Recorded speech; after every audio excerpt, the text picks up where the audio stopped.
that heard from God and the you that's still recovering from what happened the last time you were betrayed. This isn't just about what you're thinking, it's about how you learned to think. Talk now.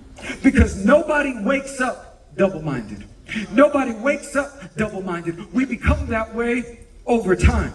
This happens because we're shaped by heartbreak, conditioned by disappointment, informed by pain that we never had language for. See, you believe in the God of the Bible, and you were also led by trauma-informed theology. James calls it exactly what it is. A double-minded man is unstable in all his ways, in all her ways. Unstable, not because he or she is unholy, but because they are undecided. Not because you're rebellious, but because you're divided. It's what therapy calls internal dissonance, or more simply put, mental conflict. The tension between your healed self and your protective self. Between your healed self and your protective self. Between the version of you that comes up to the altar and receives your blessing, and then the other version of you that comes out every time you're triggered. Come on, come on. Come on, make it plain.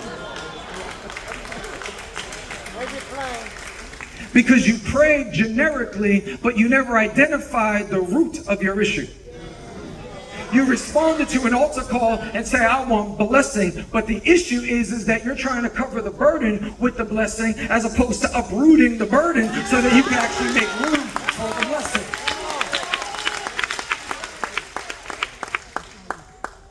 If we're being honest, it's your brain trying to make sure that you don't get hurt again.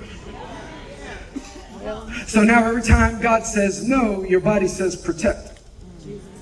When God says trust, your nervous system says play it safe. God says try again, and your memory pulls up evidence for why that's a bad idea. My friends, this is not just emotional, it is spiritual. Because at some point, what was once survival became disobedience. And the danger is not in your first thought. It's in your second one. It's in the one you keep considering. It's the one you keep reasoning with. Your first thought comes in and it's correct, but then the second thought comes in like a consultant and you pay attention. Your first thought is conviction. Your second thought is doubt disguised as correction. Your first thought says, I'm ready. Your second voice whispers, but what if this fails again? The second voice has been your safety net, and as a result, it is now your ceiling. So you're proclaiming advancement, but you're moving nowhere. Your first thought is clear, your second thought is clouded. Your first thought is faith, your second is fear dressed like wisdom. Your first thought was what you hoped for, your second thought questioned if you deserved it in the first place. And it is the filter that takes God's promises and rewrites them in the worst case scenario. You walked out of a bad relationship. You walked out of a bad situation. And then God brings a new person into your life. And he says, I brought her to you. I brought him to you. But you keep on treating them like they were the last person that did you wrong. And as opposed to ever taking time to heal so that you become that person, you have confused hiding for healing. Hiding is not healing. Isolation is not healing.